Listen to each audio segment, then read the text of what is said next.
So with the video today, we're going to round out the rest of this unit and we're going to hit the crash and Hoover's response to it. But I do want to clean up a little bit around the 1920s.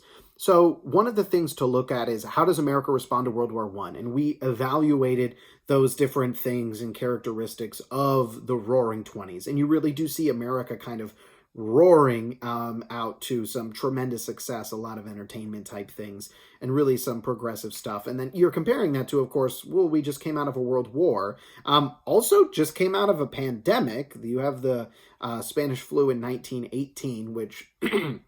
oh, crap. You look around and you're like, oh, geez. So, hey, who knows? Maybe we're going to have a roaring 20s. Huh? Although 2020 kind of... But whatever. But all of these social changes aren't just like, okay, and people move on. There are going to be significant clashes.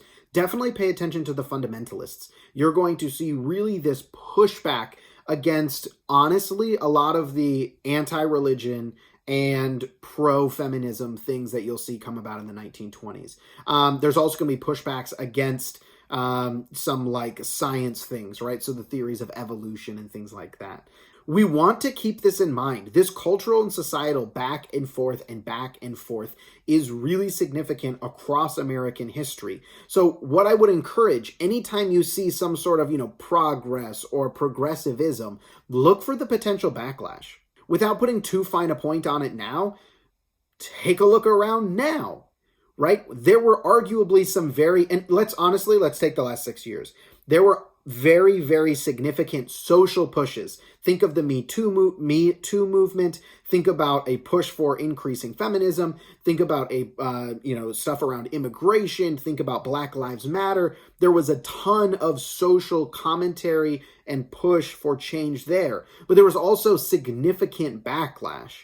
And go to the Civil Rights era. You see a significant push for progressive ideology, and you see a significant backlash. We're going to talk about almost all of the progressive pushes that are going to happen from kind of World War II onward for a good bit. The backlash is going to be very significantly based around socialism or communism, this Red Scare. And we see a first Red Scare here where people are like, oh, communism, this is bad. We don't want this. And we're going to talk about the true showdown between capitalism and communism with the Cold War, basically after World War II. But we're starting to see those things kind of being planted. And so keep an eye out for this. You generally are going to see more urban areas being more progressive, and then more of those fundamentalists more in urban areas and especially southern areas. You also are going to see another rise of the Klan. Woodrow Wilson is going to show Birth of a Nation, which is this huge blockbuster movie. He shows it at the White House. That is basically like, hey, I think the Klan saved the South during Reconstruction. And you're like, I don't think that's a good read on history there. But people loved it, and it becomes this huge thing. And you see a resurgence in the Klan. So you really want to break down the 20s into things that are roaring, golden, and intolerant. We covered a lot of those roaring and golden topics, but pay attention to those intolerant ones as well. So it's 1920. We have a presidential election. I want to shout out Eugene V. Debs here. Look at this guy pulling in a solid 0 electoral votes, but darn it, almost 1 million people. So hey, good job. The real showdown is, of course, Harding and Cox for the Democrats, and you are going to see Harding win. One of the things we want to pay attention to is let's start looking at the returns of these elections. Where are these states voting, and who are they voting for, and are we seeing any region shape? And in this, we can see pretty solidly the South is going to vote Democratic, and the North is going to vote Republican. Keep in mind, this is what we saw during the Civil War and after the Civil War as well. The big key for the Republicans in the 1920s is this quote, and this is actually the slogan that Harding runs on, a return to normalcy. And I don't know if you can think of any presidential campaigns that have run on a slogan about looking back, let's try and be more like the past, but America eats it up. Spoiler alert, Ronald Reagan and Donald Trump run on that, and both of them are going to win presidency. It's this idea of like, we went through a whole lot of craziness. Let's go back to what's comfortable. I don't really want to do that. Let's go back. we are going to turn inward and we are going to focus on isolationism. We don't want to be involved with anything with Europe. And this is why there's a very solid argument to be made that World War I doesn't mark an ending of the Monroe Doctrine. Sure, we break it a little bit, but we are ultimately going to go, that was a mistake. Come back. And we're going to focus back on our isolationist tactics. But only kind of. Because we're still doing some imperialist stuff. You know, we're holding some territory, and we are helping Germany make reparation payments, so we're kind of involved economically in there. So, kind of. Politics in the 1920s is going to continue with more of the same corruption that we saw throughout the Gilded Age. I'll be totally honest, I'm going to gloss over this and not really get into the details because it's really just bribes. And, like, bribes are kind of boring. Like, I'm just like, hey, someone was like, I'll pay you if you do this, and the government did it, and that's illegal, which isn't, like, glamorous. So, it's bribes. Do you want to point out the vice president is Calvin Coolidge? He's going to come back later. Before we get into all this corruption, this is the Republican policy, this platform that they're running on, this return to normalcy. One, isolationism. You obviously are going to see that pushback against the Treaty of Versailles as well. We don't want to get involved in these things. We want to stay over here by ourselves. They also want high tariffs. This is going to protect manufacturing in America because you have high tariffs placed on goods brought in from other countries. They want to cut taxes, both corporate and that new income tax. And they want to cut federal spending. Now, if we want to look at these Republican policies, one of the things we want to keep an eye on is, okay, we know what the parties are like now. How much do they align with the names they were in the past? Because we are going to see some shifts in these parties, but also some things not shift.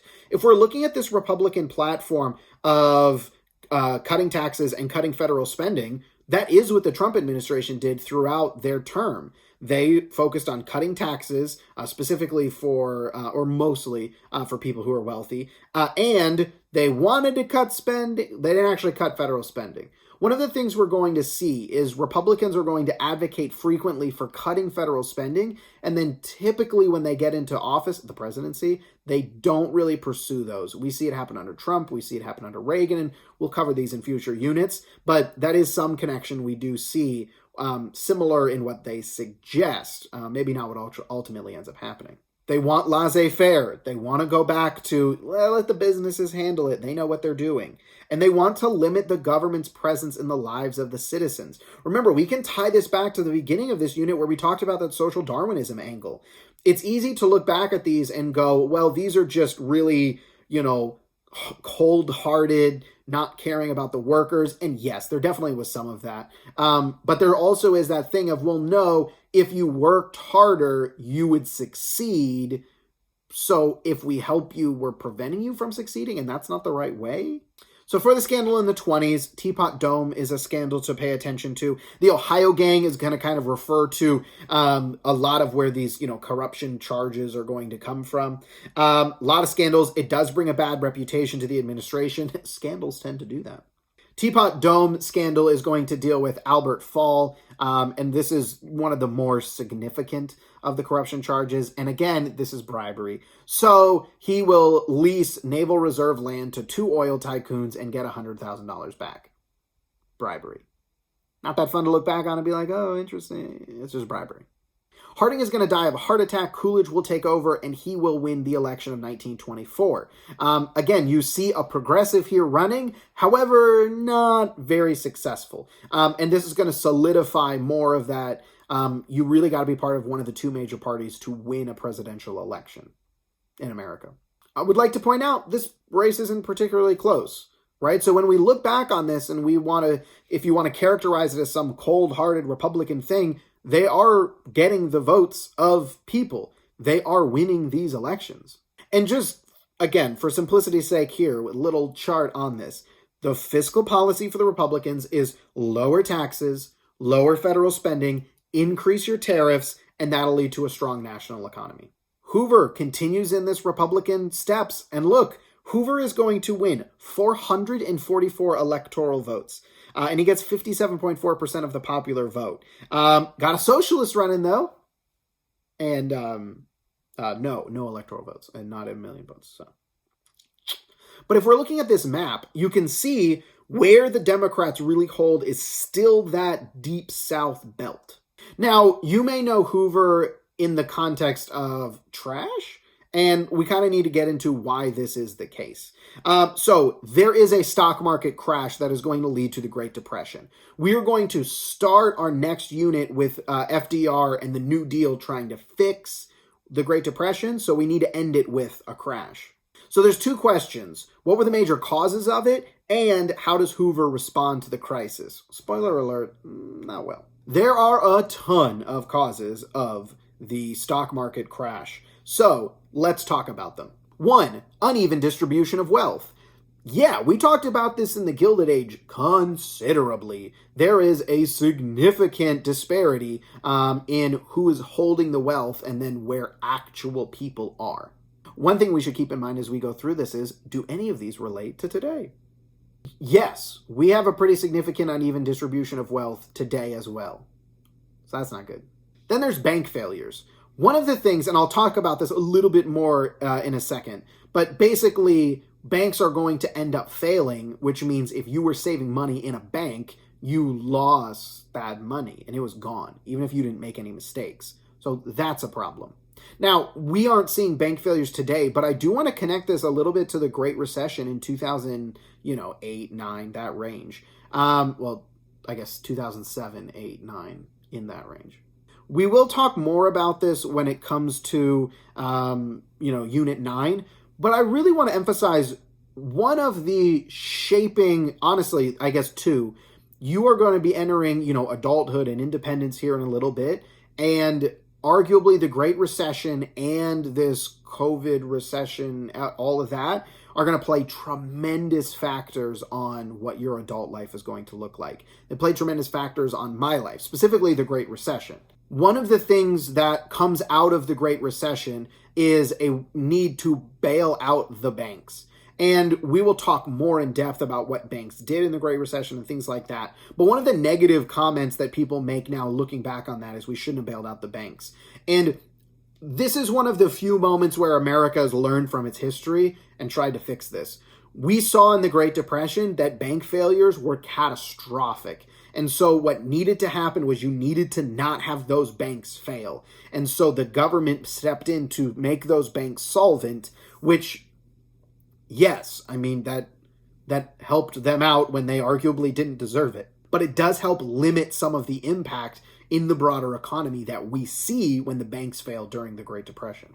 There's high stock prices. High stock prices lead to people being more and more willing to invest in the stock market.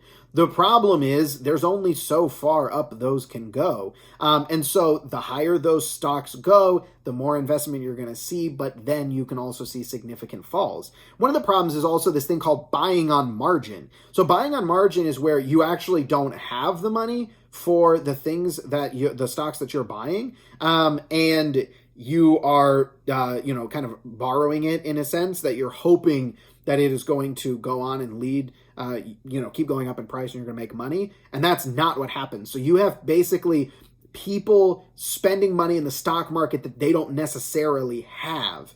And I don't want to go too far into all of this GameStop thing going on right now.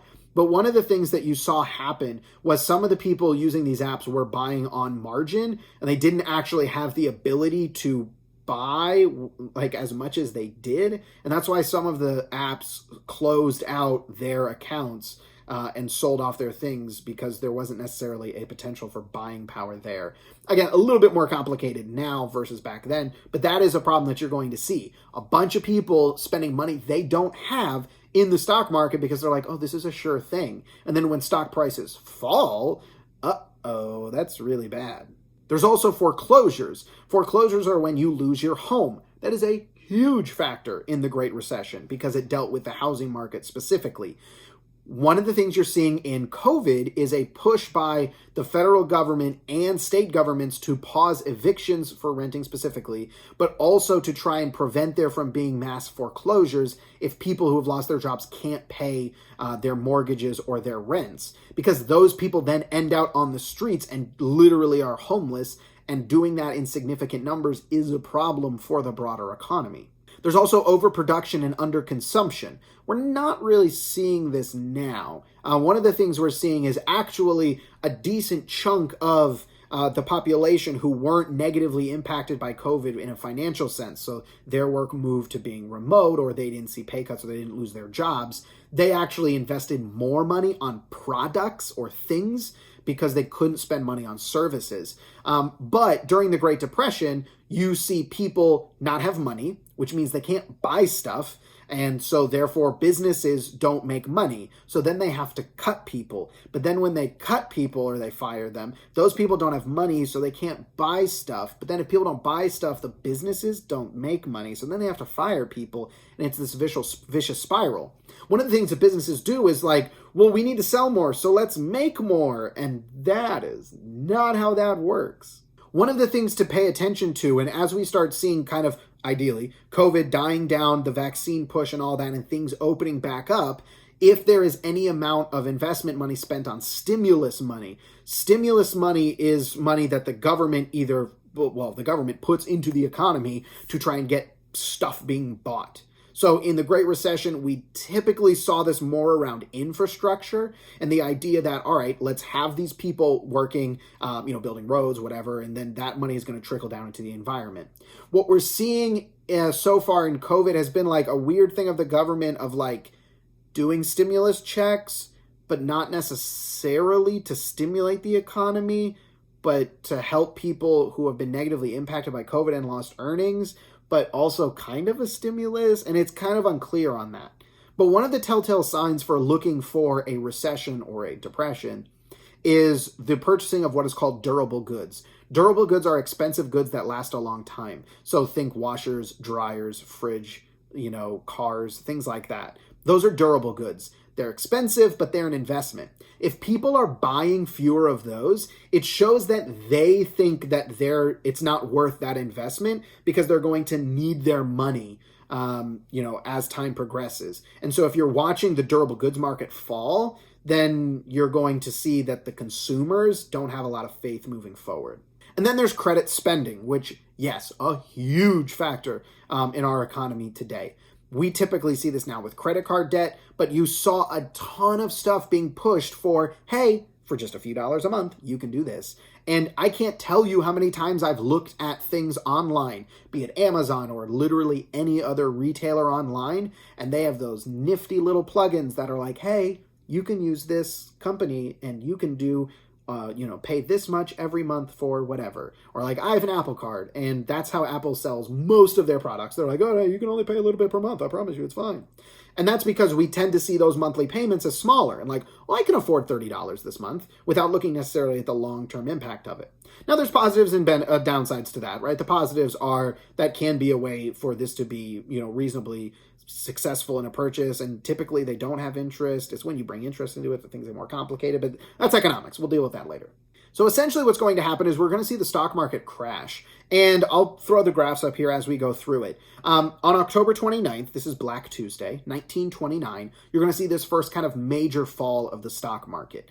And it doesn't go well, but then you see it actually goes back up, and then you're going to see a further crash later on. So we're just going to kind of refer to that whole area. I'm not going to go day by day. We're just going to group that into the crash.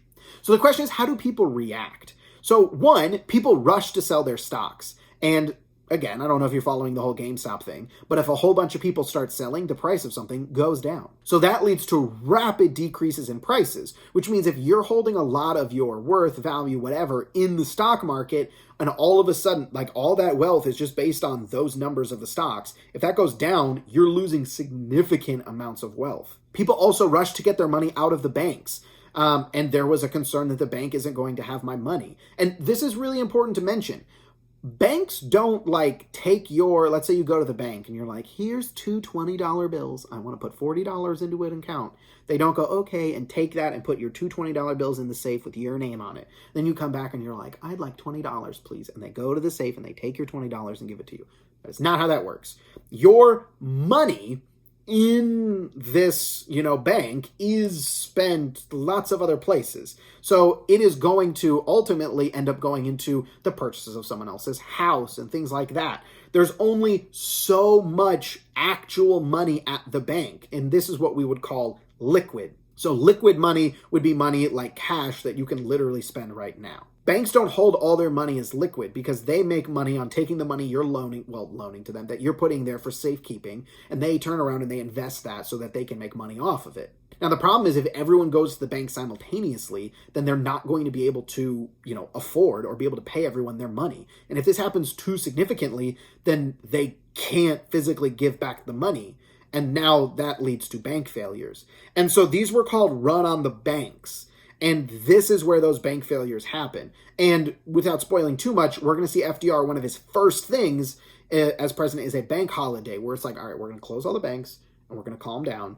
And there needs to be faith in banks. Now, you may know, like probably grandparents or people in your life who may not trust banks. And for some of them, it may stem back to this thing.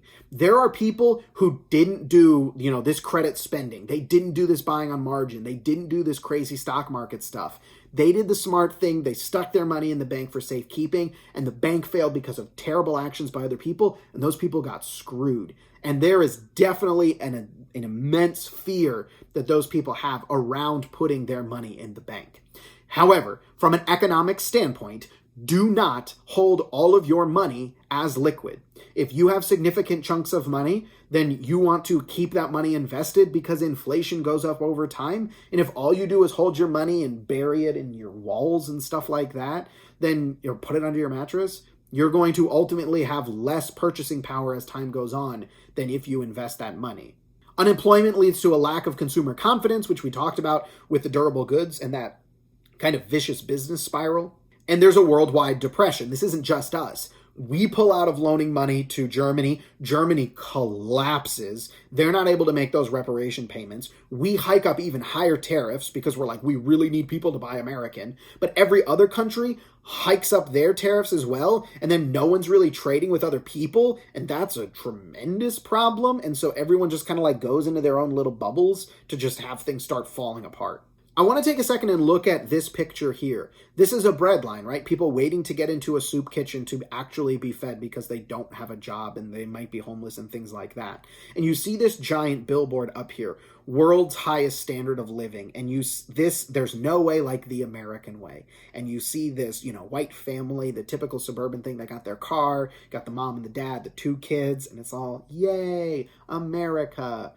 And you're contrasting that with this line for the soup kitchen. And I would like to point out, the people standing in these lines are all people of color. And we are going to see that, and we'll look at this a little bit more with our activity, we're going to see that the Great Depression impacts people differently. Some people are significantly impacted, and some people are less impacted. And we're seeing that as well with COVID.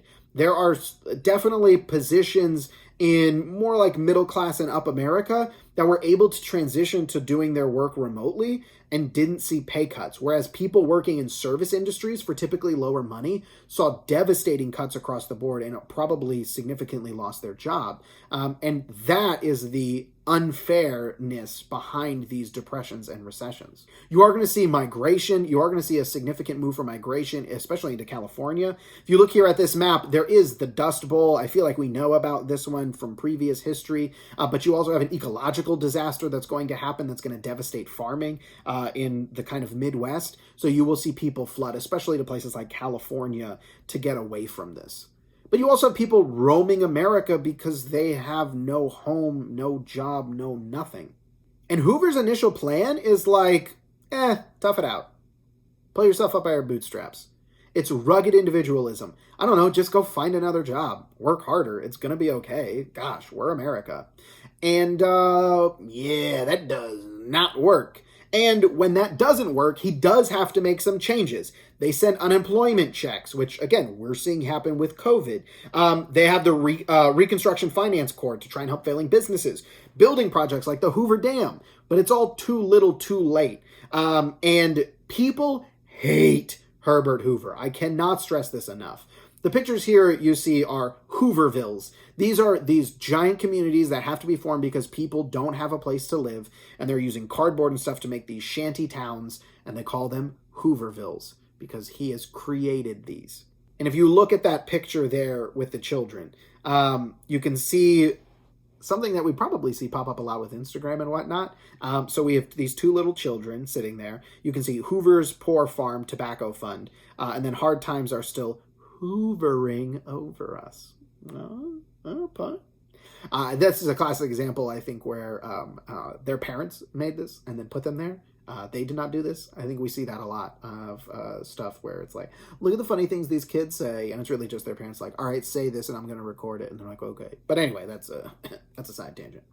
So it should not be surprising that Herbert Hoover is not going to win the next election. And that's kind of where we're going to end things. So we kind of start with this America that's like expanding and it's great and we're getting these territories. And yeah, there's some infighting about whether or not we should do that, but we kind of move on. And we get involved in a war, but maybe we shouldn't do that, pulled back. And oh my God, the bottom just fell out of everything.